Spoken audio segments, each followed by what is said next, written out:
pleasure. So very nice to see everyone. Really nice to see some familiar faces on here as well. And a couple of you may have heard some of the things I will be saying today, but as Lisa's mentioned, it'll be quite a set of different questions, I imagine. So it'll be nice to get into the discussion element. I will start sharing the screen soon. Bear with me whilst I navigate Zoom. So I'm going to check that hopefully now you can see my slides. I'm just going to adjust this. How does that look? Kind of like what you're expecting to see? It looks great. Looks good, yes. Perfect, thank you guys. So I can't see you all anymore, but please do interrupt if there's any issues or problems on my end if I freeze or anything like that. But otherwise, we'll kick off. So this is a presentation on Oxfordshire's local nature recovery strategy, which I'm very pleased to say is now launched. And this there's just like a sharing your screen thing at the bottom. I don't know whether you're able to hide that. Can you see that? Can you? Yeah, look at that. That's so much better. Thank you. That's a new one for me to learn. There we go. So yes, this is a tool that will guide the creation of a targeted and resilient network for nature. So that is the goal and purpose of the LNRS. As a quick bit of background, there are 48 authorities across England who have been tasked to produce LNRSs. So you can see those areas shown on the map there. They're not all by county, some of them are split in different ways. So that's why they've been given the name responsible authorities. And that means that the task sits with them to lead the production of the LNRS. And different authorities have approached that in slightly different ways, but all of us have used guidance given to us by Natural England and DEFRA throughout that process. And the guidance has come throughout and is still being worked on in terms of the delivery. So it'd be interesting to hear ideas and views on delivery today as well. So you can see the areas there. And Oxfordshire, nice green bit in the middle, is surrounded by 6 neighbouring counties. So it's quite a particular opportunity area to improve connectivity north, south, east, west for South England. And we have been appointed as Oxfordshire County Council to deliver and lead the production of the strategy, but it was really important that wasn't done in isolation. So many of the people on the call today have been involved with helping shape the priorities. There we are. There we go. And get involved with really producing elements of the strategy, providing data to help shape the strategy. And Alison had worked tirelessly on some of the consultation reports, and we had a huge number of responses to the consultation. So I'll talk a bit about that later today as well. But the partners shown on the screen here today are those who have been closely involved in shaping the decision-making and process of the strategy for the past 2 years. And in addition to that, we've also had a great range of engagement from local people and organisations throughout the process we've taken in the past 2 years. So what I mean by that is in February to March 2024, we started our process of engagement of the LNRS. We started by going out to a wide range of people asking about priorities for nature. So that could include wildlife, particular species or habitats. And we asked people about the actions they wanted to see be delivered across Oxfordshire. There was a particular focus at this point on priorities around achieving improved water quality, improving the quality of freshwater habitats, and basically improving connectivity across the landscape. There were some really obvious kind of priorities people were telling us about. We also asked people about any actions that they were taking, and we ran both a survey at that point, as well as 14 workshops, some in person, some online, some on weekends, some in the afternoon. So it varied a lot to try and invite as many people as possible to engage in those conversations. So at that point, we had over 1,000 people join us. And then we held a webinar relatively soon after that in May last year to present a first look at what we heard from the survey and the responses and the workshops. And we then wanted to show people in that webinar what the process was that we were going to use to turn priorities into both a map as well as the documents for the LNRS. And at that point, we also invited people to supply us with any information about spatial areas where they were already delivering nature recovery actions or were willing to deliver nature recovery actions. And that fed into our mapping process so that we understood where people were already willing to support biodiversity, and we could then look where possible to include those areas in the mapping as well. So we had 200 people join us for that webinar, but it is also recorded and available online. And we then held, well, before we held the public consultation, this is where we developed the draft strategy. So this point where we had asked all these over 1,000 people about priorities and important areas in the county, areas where they're already taking action. And we produced a draft version of the strategy. That was a map and documents that we knew we wanted to change, but we wanted to get people's views on. So we wanted to really develop it through the public consultation. So we put the draft version of the map and strategy up online and held a formal public consultation around this time last year to enable people to see the draft strategy and tell us what they thought was good, what they thought needed changing, how we could make changes.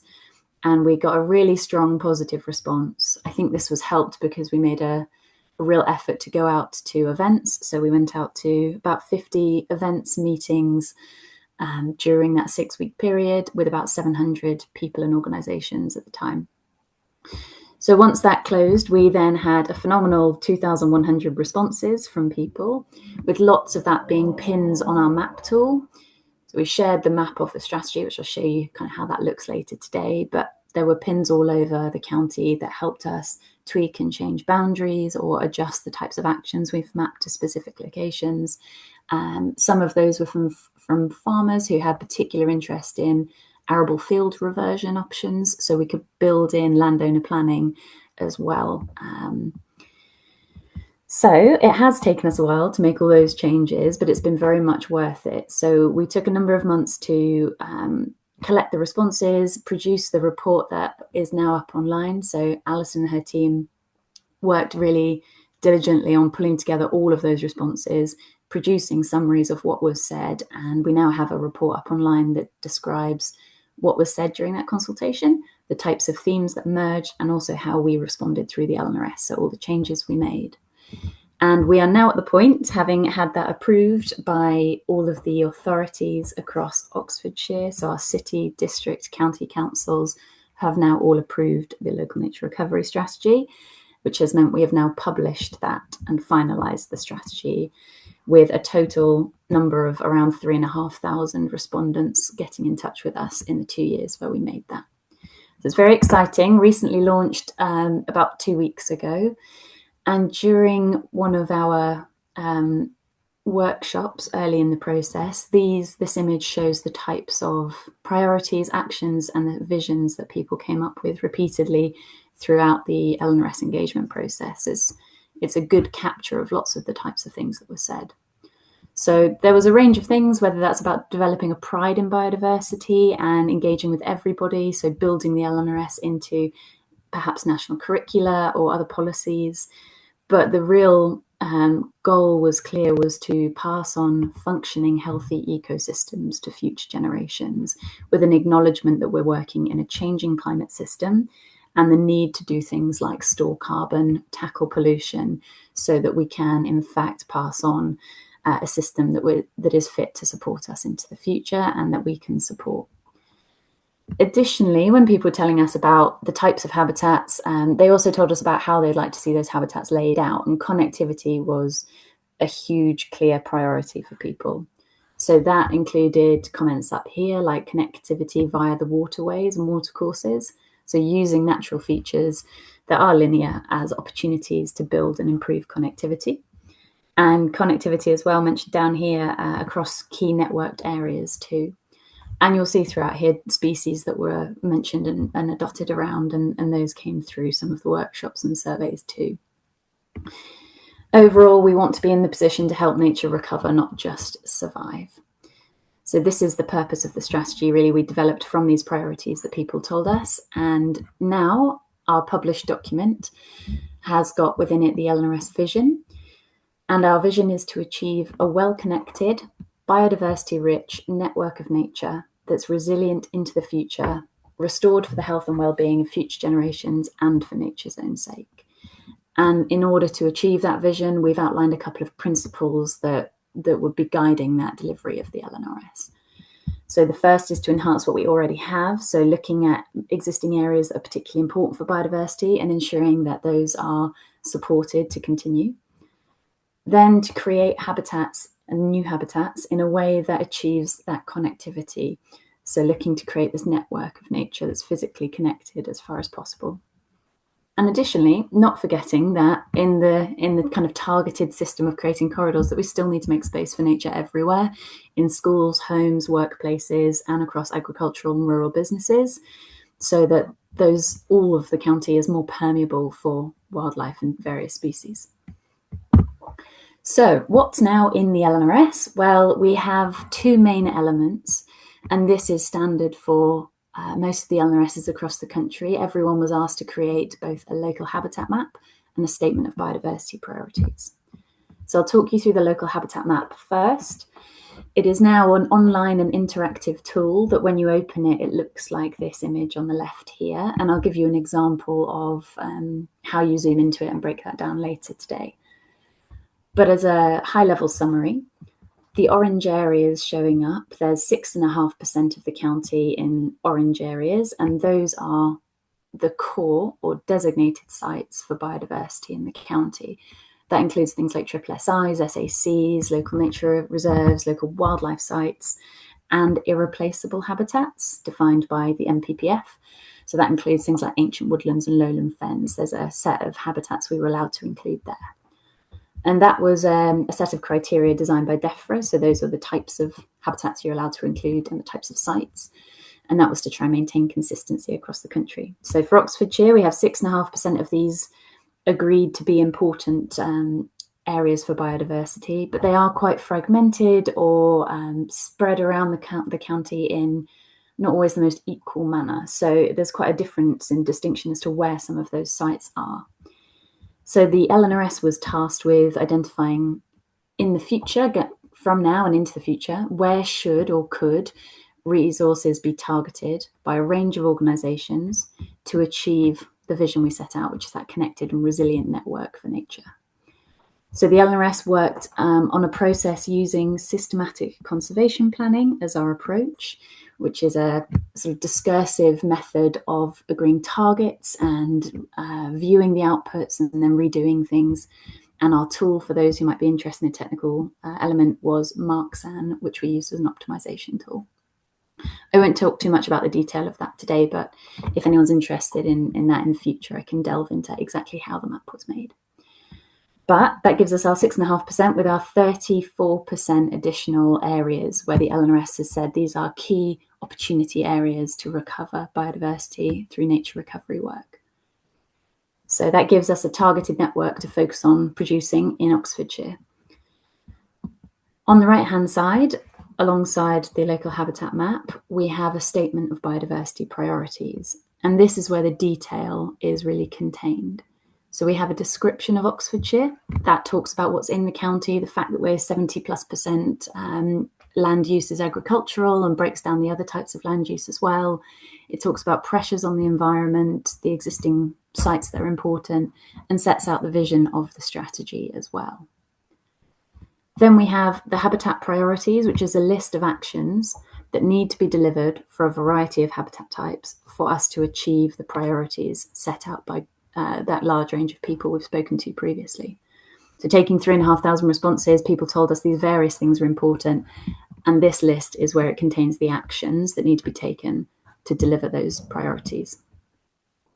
So this one summarises different types of habitats that need to be created or enhanced. That could include things like enhancing fens, enhancing ancient woodland, creating new grasslands, and it breaks it down in real detail and offers guidance and management handbooks in there, as well as specifying exactly which UK habitat codes or UK HABS codes we mean when we say create scrub, for example. It then kind of identifies exactly what type we mean.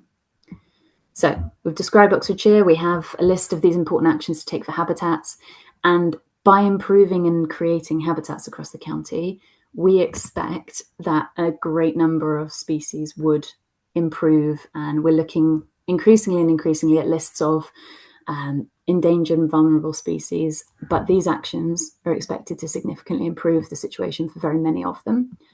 However, it was written into the LNRS guidance by Natural England that we should also look to identify species who won't be helped by sort of usual approaches to nature recovery work, and those species which need an extra or additional action were listed then on our species priorities list. So our species list is not a list of everyone's favorite species or a list of the type of species that are easiest to help. Instead, it's species which are threatened or near threatened and which need a particular action above and beyond general habitat improvements and creation. For example, on here, we've got the Barbary carpet moth, which needs very specifically the planting of new common barberry plants in the right location. And so we've mapped out where in particular you could take that action. So that is what is now contained within the LNRS. And I'd like to take you into an example of the map so that all comes together now. This is what the map tool will look like if you log into it. It's online, it's publicly accessible, and it's an interactive tool. So you can zoom in and click on things and get responses from the map. So when it's loaded, it's showing you that network we've talked about, showing key opportunity areas to focus nature recovery efforts with specific actions mapped in all of the network there. So any of those green or orange areas, we have, as you zoom in, you'll see we've mapped specific actions to all those locations. So I'm going to run you through an example of zooming into the map. So as you zoom in, the network becomes more clear, and as you get closer, more detail will load. As you get into a certain point through zooming in, the detail of all the different actions we've mapped in that network will load up and become clear. So now you'll start to see all these different colours. You don't need to know what all the different colours mean. If you click on any part of the map, it will tell you the actions there, but the colours help show some of that difference. So going right in, I'm interested in this field that's in here. So I'm going to be zooming into that location, but it can be helpful sometimes once you get in to turn on the satellite imagery so you get more of a sense of what's on the ground. It can be challenging to know exactly where you are from this view of the tool. So by clicking on these 4 squares here, it will open this base map gallery where you can turn on imagery, and that will allow you to get a sense check of what's on the ground and make sure you've navigated to the right place. You can turn on and off any of the LNRS data or other data that's supplied alongside the LNRS on the left here by clicking these eye icons. So right now I've turned the data off just to make sure I'm looking at the right area. So I am not the landowner of this site, but hypothetically, if I was, I'm looking at what nature recovery actions might be recommended by the LNRS in that location there. So I'll turn the data back on, and now you can click anywhere on the map and it will provide you with the recommendations from the LNRS for that location. So where the cursor is where I'll be clicking. And once I do, you will have a box that will pop up and it will tell you the potential measures, so the possible actions that you could take in that site as recommended by the strategy. And in this case, what we've mapped is the suggestion to create areas of calcareous species-rich grasslands in suitable locations. But you'll see in the bottom corner, it says 1 of 5. So there are multiple actions that could be delivered on this site, recommended by the LNRS. And you can click through them using these arrows. So if I click here, we'll then see that another possible action for this site could be to create new varied ponds in suitable locations. So that helps to enhance biodiversity and create more clean water habitats. Clicking again, we can also see a recommendation to create or enhance flower-rich grasslands in a way that has plentiful populations of violets, as well as light patches of scrub for the dark green fritillary butterfly. So this is a specific species action that we've mapped onto here, which can help complement or layer up with the other actions and benefit both habitats, but also the particular need of that species in order to recover. Here as well, you could create new areas of habitat that contain a matrix of habitat types. So that could include small woodland patches, scattered trees, scrub, and grassland. And we start to build up a picture now in our mind from the LNRS recommendations. On this site, the landowner or manager could be opting for a mostly grassland with patches of scrub, allowing for trees to grow through. They could create additional ponds here, and they could particularly focus on the creation of a violet-rich habitat as well. And in that way, they could achieve all of the measures suggested. Alternatively, they could just choose one or none of the measures. But hopefully this recommendation will bring more support to those looking to take these actions and bring attention to what they're doing. Finally, across any part of the map, there will also be a reminder that pops up saying, don't forget, you can use the lists that I've talked about earlier, so the habitat, biodiversity priorities, and the species priorities to see any other actions that you might want to take in that area. So some people might want to do things that could be delivered in most areas of the county that are more challenging for us to map. So there are certain actions we haven't been able to add to this map. An example of that is creation of scrub, an important action, but one which is particularly challenging to map down to be suitable more or less in a particular location. So we might have landowners taking forward particular actions that we haven't mapped out and that are still contributing towards those habitat actions on our list. So what I mean by some of the information in the list, I want to give you a quick example of what the detail in those lists looks like. So on our map tool, you'll remember we had a violet kind of encouragement action there for the dark green fritillary. So it's creating grassland in a way that could produce plentiful populations of violets for the butterfly in question. And if you wanted to have a look at our species list, what you'll find is more detail and information about that action itself, as well as links to, in this case, butterfly conservation fact sheets that will give you the detail of exactly what type of grassland and in what manner you could manage that and how that can benefit the dark green fritillary. So it gives you real detail and links to documents that are going to really support people to deliver those kinds of projects.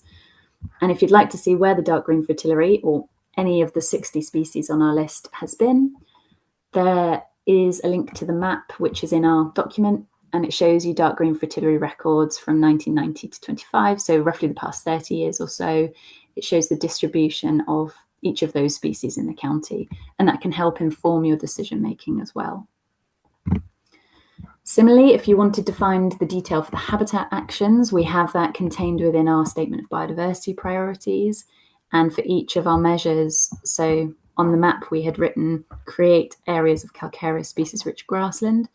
If the landowner or manager wanted to take that forward, they can find the corresponding measure on our list and find more detail in there. So it tells you exactly the type of actions you could take to deliver this action, using perhaps green hay from similar wildflower grasslands. And then there are creation and management guidance documents linked there as well. As well, I mentioned there are some target habitat codes built into the document now. So it explains exactly the type of lowland calcareous grassland and code we mean for that. And this is particularly relevant for biodiversity net gain. So those people delivering biodiversity net gain will be particularly interested in making sure they achieve the types of codes that are listed in this document. Okay, so that is a lot of the detail that shows you how an example runs through. And if you wanted to take away this information for your own use, we have built a tool into our map here. It's this little pin icon in a circle. And once you click it, it'll open up something called PM Layer Area Query. What you can do with this tool is you can draw around any location that you're interested in. It's getting ahead of myself there.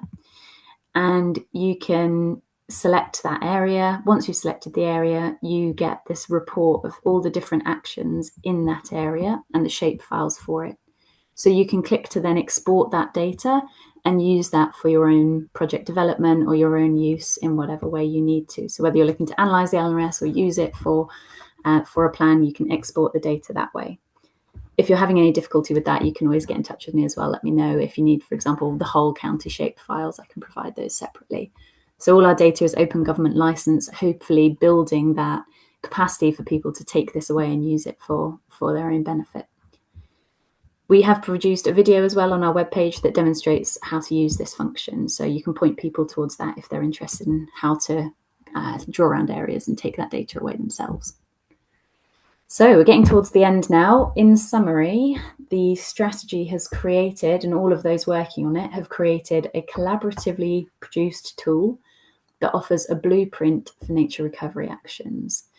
This is not the kind of thing any one organisation can deliver alone. We must all work together if we want to achieve this vision, and that was why it was so important that the production of the strategy was so collaborative. We need to all work together across people, organisations, land holdings, estates, to deliver that network if we would like to create a resilient network for nature. So this acts as a guide for all of us to be able to use and target our resources towards those types of actions or locations in a joined up manner. Landowners or managers can do other things from what we've mapped. The strategy is there to offer recommendations towards the vision. It is not telling you what you have to do or prescribing in any way. So we don't have any legal powers to require anyone to have to deliver those actions. Some habitat actions will still always require permissions before you take them, and by the LNRS mapping, what's on there, we haven't bypassed permissions. You may still need permission to take actions on your land, and that has always been the case prior to the LNRS as well. But you can do on-the-ground checks whilst you're also using the LNRS recommendations. So you could download data for a particular area you're interested in, start developing a project plan, and you could get in touch with TVERC, who offer data searches. And through doing that, you can get more biodiversity and ecology information about the site, surrounding wildlife, and any recent changes about near that site to help you inform your decision for the plan as well. Overall, with this tool, we are intending that the LNRS will incentivize actions in those locations and not that it will constrain people. The LNRS hasn't got legal scope to prevent development or any other land use in the mapped areas.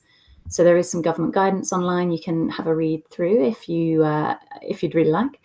And it says the main purpose of the strategies is to identify locations for the creation or improvement of habitat, which is most likely to benefit both nature and the wider environment. So here it states that quite clearly the strategies do not force owners or managers of land to make changes, and instead the government is encouraging action through opportunities for funding and investment. So this is the real key, is where we can align funding and investment opportunities to the LNRS in order to incentivize the delivery. Additionally, it's worth noting there will be, or there is now, a requirement on all authorities and public bodies to have regard to this strategy in their local decision making. And you can find more information at Planning Law on their blog as well. There's quite a lot of information up there, but local authorities, parish councils and public bodies are now discussing and preparing for how to embed the LNRS into their decision making. So authorities are set up to be using this as a tool and an evidence base to inform their decision making.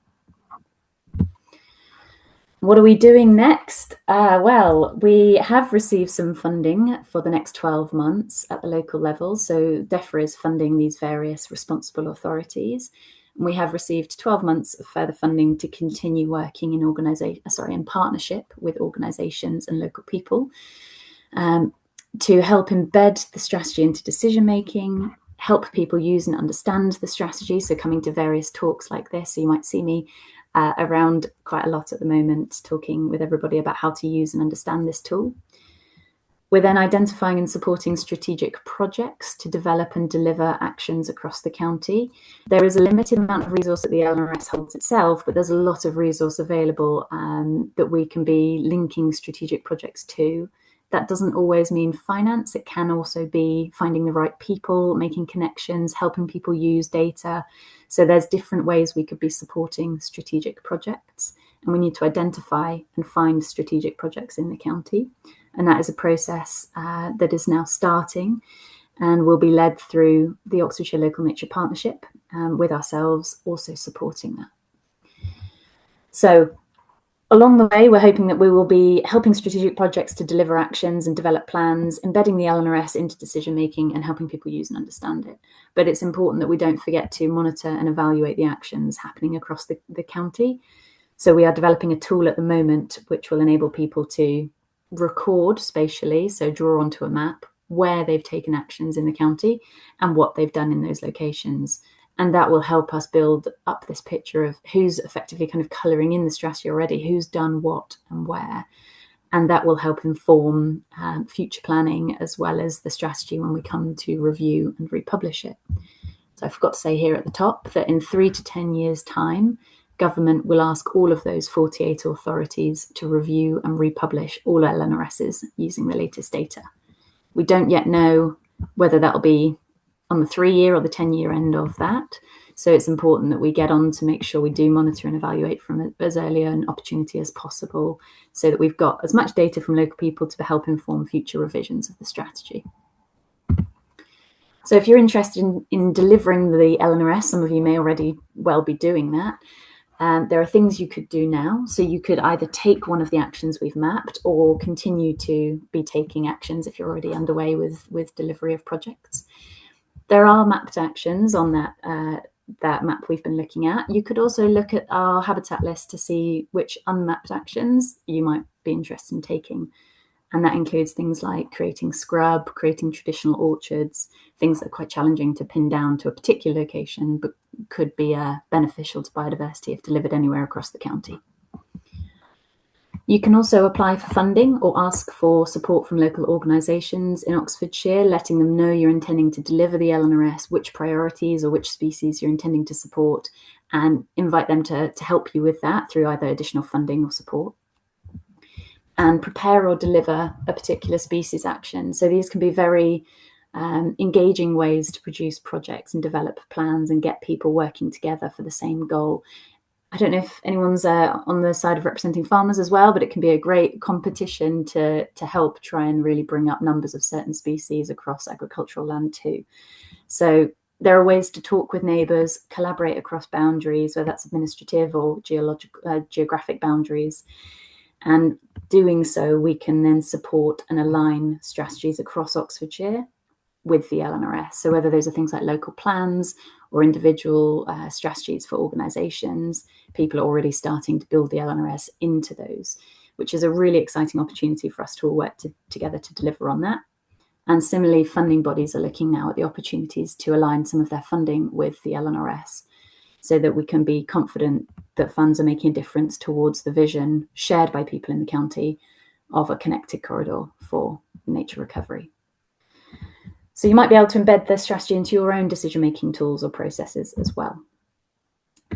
That is all from me today, but I'm very happy to answer questions or listen to comments as well, or ideas about what we might be doing next. So if you'd like to propose suggestions for events we could go to, people to talk to, landowners to engage with, that is all very welcome. And similarly, if you've got particular questions about that, please let me know. You can reach the strategy by scanning there. Hopefully my QR code's still working, but otherwise you can always search for LNRS Oxfordshire online and it will come up. Thank you all very much for listening. I'm going to stop sharing there. Okay, thank you very much, Chloe. That was a fascinating, very, very clear presentation. I'm sure we'll have lots of points to discuss. I'll kick off with a question. You mentioned that Oxfordshire bound all the neighbouring authorities, the 6 neighbouring authorities, and this process is obviously in parallel across authorities. How much discussion, if any, has there been with neighbouring authorities to align priorities and strategies and approaches to activity? Yes, so we met with our neighbouring authorities, and the 6 of them. The sort of time frame we set up for meetings was once monthly. So we had a relatively short but very helpful discussion about once every month with the neighbouring authorities. Some were in better positions to be able to engage than others because the process of the LNRS meant that people started producing their strategies at different times. So some were still developing their ideas and plans, and sometimes were then less able to share kind of exactly what they were planning in terms of mapping or priorities. But by doing that throughout the past 2 years, that meant that we had the opportunity to link up when everyone did have, when everyone was at the right position. So one of the examples is through Berkshire and Bucks, we were able to get the draft versions of their map, and also for Wiltshire and Swindon. And what we were able to do before we finalised ours was to ensure that we put all the maps together in draft form and created bridging points across the county boundaries if there were situations where we had mapped a connecting corridor up to a certain point and they maybe either hadn't or maybe we hadn't. So what we did, we were able to bring the maps together, create bridges to ensure there was connectivity. And in some cases, there were particular areas where we highlighted the importance of them from our county's shared priorities to our neighbours. And one of the examples was the River Colne on our border with Swindon and Wiltshire. And whilst we had mapped our side of the river, the other side hadn't been mapped. So we shared that that would be an important priority area to map for the Wiltshire and Swindon side on behalf of the Oxfordshire priorities. So we worked closely with people for quite a long time on that. And we're pleased to say the connectivity is looking really good. We have now put some of the maps side by side, and it will now be Natural England's job to do that across the whole country and to be able to show that connectivity. And are the neighbouring authorities at the same stage? Have they all published their LNRSs now? About half of our neighbours have published their LNRSs. So Berkshire, Wiltshire, Swindon and Bucks are all up online. I am not sure that West Northants, Warwickshire or Gloucestershire have yet. They have had drafts out, so they're not going to be far off, but I haven't been able to see whether they've published those yet. Okay. Thank you. Thanks. Susanna. Yes, thank you. That was a brilliant presentation. Thanks a lot, Chloe. I just wanted to ask very quickly, could you say a bit more, please, about the Oxfordshire Local Nature Partnership? Because you mentioned it and I'm not quite sure how it works, so I'm sure I should know. And then I believe that we do have beavers in the county at a secret location. I don't know if you can say a bit more about that. Well, not if it's a secret. Let me see. So I'll find the Local Nature Partnership information. So you could search Oxfordshire Local Nature Partnership to find their site, but they have been set up now for, I think, just a bit over 2 years in Oxfordshire, and different authority areas are quite different in their setup for their LNPs, as they're called. But in our case, we're really fortunate. We've got a particularly strong local nature partnership made up from authorities, charities, trusts and funding bodies, as well as environmental organisations and groups. So together they have over about 80 organisations or partners who are acting as members, and that includes local authorities as well. And that is a particularly strong resource and driving force for nature improvements in the county. So there are lots of other groups as well, but generally lots of them feed back into the local nature partnership. So it's a particularly strong partnership that we are looking to be involved with, both through the strategy creation as we did, but now into delivery. Is particularly good opportunity to bring together all of the relationships and the work that's already happening through there. And they have a variety of subgroups within the partnerships. They do have a board that oversees the decision making, but they then have groups like the Health and Nature group, and Nature Finance as well. So there's lots of different activities within that umbrella happening. So yes, we'll continue to be close with them. And the secret beavers. As far as any records go, there are no beaver records in Oxfordshire. Right, we can leave it at that for now. Okay, Louise. Hi, Chloe. Hiya. Thank you for that. That was really good. There's so much work gone into that. It looks really great. My question really is, and I keep asking this question of DEFRA as well, so apologies if it's a bit repetitious for some, but you talked about aligning funding and investment with the actions. Yeah. And I think this is probably where all the LNRSs will kind of succeed or fail, is delivery on the ground. So I just wondered if you had anything more that's specific that you could say about where you anticipate the funding coming from, kind of in the short term and perhaps the longer term. Yeah, thank you. So we have a number of existing funding sources across the county at the moment, some coming from local authorities that are supporting potentially specific actions. So West Oxfordshire's had a traditional orchard one, funding pool set up, but we have also local organisations dedicated to funding grants for community groups such as Trust for Oxfordshire's Environment.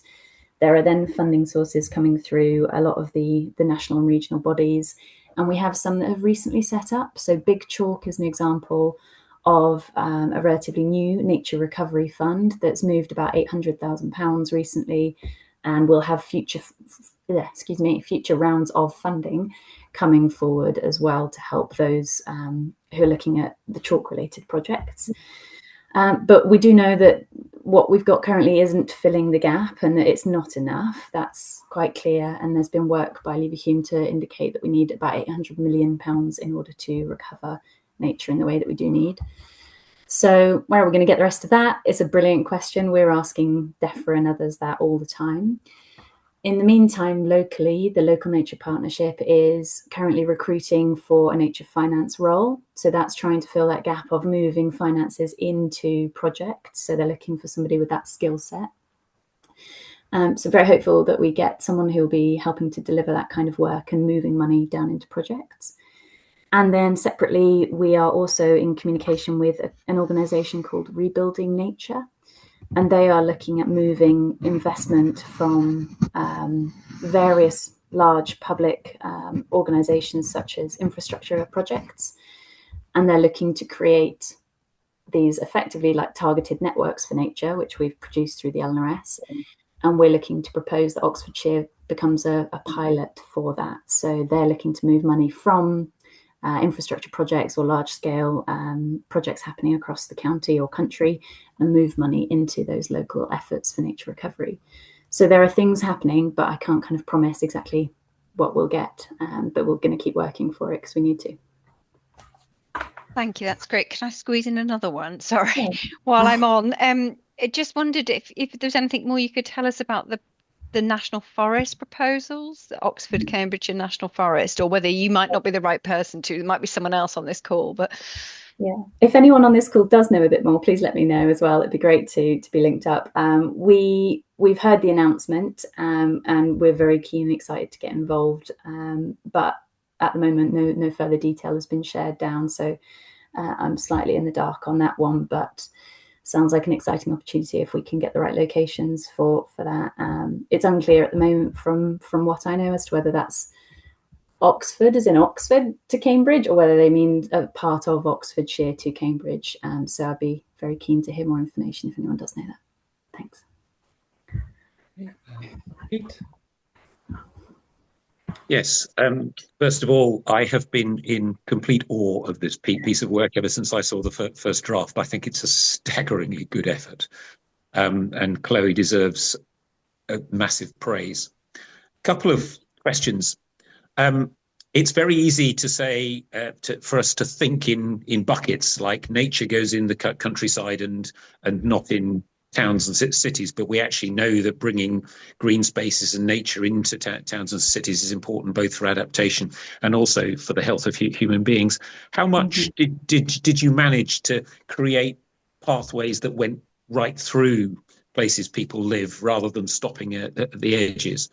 And the second question, kind of related to that, I managed to get to the National Emergency Briefing last week. And my summary of that would be that most of our worst nightmares are in the base case now. And so adaptation becomes very important.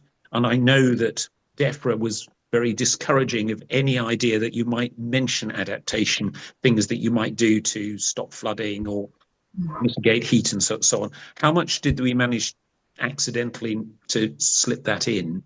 Or is that version 2.0? No, we're okay. So yes, thank you, Pete. And I'm pleased to be able to now show you the final one as well, because you were so involved in the early days. So it's really nice to be able to do that full circle. So for the first question around urban biodiversity and biodiversity near people, our first draft didn't have that as strongly. It had focused on the sort of the core ecological networks, which doesn't often take people through towns and cities or urban environments. But it was really clear through our public consultation that people wanted to see more of that and the importance of that. And we knew it was important, but from early guidance at that time, that hadn't been the direction LNRSs were pushed in. But just at the time we did our public consultation as well, that changed quite a bit on the national guidance. So we built in pathways through urban areas using potential corridors, and that included cycleways that were green route cycleways, rail networks, rail sidings, and watercourses. So using those three types of corridors that went through urban areas, we then brought more attention on the map, and you'll see those now on the map at all if you look at any of the sort of towns and cities. So that has brought a lot more connectivity through urban areas with the potential to bring targeted resource for nature closer to people, which we are really pleased to be able to have done now. And I think with that, we have also brought in an extra data layer on the map. So you can go onto the layers on the side, and there is some information there from Martha Crockett's work. So she identified 16 different particularly LSOAs, or neighbourhoods, that are particularly deprived in terms of their access to green spaces. So those are identified on the map tool as well, and that tries to bring more attention to the fact that those places in Oxfordshire could particularly benefit from that kind of support and encouragement and improvement for biodiversity. They are also challenging areas because it's been high development areas. So retrofitting nature is very challenging, but at the same time, there's still opportunities to enhance what's there and make improvements for people. And there's a lot of different species actions that could be taken in those places too. So there's quite a lot now added from the people side, but the wider benefits, yes, that kind of went through different cycles in terms of the guidance as to whether to bring those in and map them or not. And what we did was we spoke with the Biodiversity Advisory Group, which is one of Oxfordshire local nature partnerships groups, and we also took into account all of the responses from people locally. And flood risk mitigation, or flood relief, it was such a huge response. It was such a big, important priority, as was also then improving the situation for farmers and not leaving people with fully flooded fields throughout, and also supporting various different other wider benefits. So we worked closely with Alison, who's on the call today, to try and identify which of the actions matched well to which types of ecosystem services that could be provided. And that detail is in some of our written documents. But on the map, the response from most people was, if we were able to create this large, connected, resilient network, we will provide most of those benefits as well. In addition to that, we've also mapped some of the areas where you might be particularly able to focus natural flood management opportunities or erosion regulation opportunities. So within the map, if people are looking to deliver particular wider benefits, there are locations mapped out for that. But it's challenging to break down exactly which action is going to deliver exactly which benefit, because there's so many opportunities from each action. I've rambled slightly there, so we'll stop. Does that cover the question, Pete? Thank you. Yes. Thank you. Thank you. Okay, we're approaching the hour. I'll leak it about 5 past the hour if some people need to leave, of course. That's fine, yeah. There's so many interesting questions. Nick Lamu-Brown. Hi, Chloe. Thank you so much for this fantastic resource. It's going to be invaluable. And I'm wondering whether this is now done and dusted and finished, or whether there are opportunities for the community to contribute to improving it for, into the future. I noticed I couldn't resist going and having a look at the little bits of Oxfordshire that I know particularly well. And some of the polygons in the map are quite crude, and actually in one particular area I found they're really not in the right place at all. But I wonder whether there is an opportunity for us all as a community to help put them back in the right place and to upgrade the quality of the information in there, because this is going to be such a fantastic resource for us all to use. Yeah, exactly. So through the consultation, we got a huge number of pins that the goal of our consultation, in our mind, was to get in touch with as many people in as many areas of the county as possible to try and adjust our initial mapping, and where possible then improve the quality and the specificity of the polygons and what's labelled under there. So the way that most of them have been produced uses soil data information from Cranfield, so some of the latest soil data, as well as 60 plus different data sets from a range of different organisations. And by putting them all together, we identified opportunities in areas, but we're fully aware this is high level county scale mapping, and it's hugely challenging to nail, the exact ground conditions of any site. So through the public consultation, we got a huge number of responses that helped us refine exactly what we could map in those locations. But no, we couldn't get all 700,000 people in the county, unfortunately. So what I hope is that through the publication of this tool, people start to see the real potential and the power of it, and then hope to engage further in the future republications and revisions in 3 to 10 years' time. The Office for Environmental Protection has pushed that LNRS be on the 3-year end, meaning that we could be reviewing these quite soon if government agrees. So in the meantime, if you can tell us about what you're already doing or actions in those areas that could be particularly beneficial, we can then be looking to build that into our future mapping, make it even stronger, make it, build in that local data and knowledge to really get them more specific. I hope that helps. Thank you. And Nick Mottram? Nick, are you there? Yeah, sorry, just kicking everything into action. Yeah, Chloe, as others have said, brilliant work bringing this together and also bringing so many people along on that journey with you, and that goes to all the wider team involved. My question is about biodiversity net gain, and I'm thinking back to the early days of the process. There was a lot of discussion about how BNG might link into the nature recovery strategy, and even optimistic suggestions about how you might have higher levels of BNG required within the recovery areas. Where does that stand at the moment?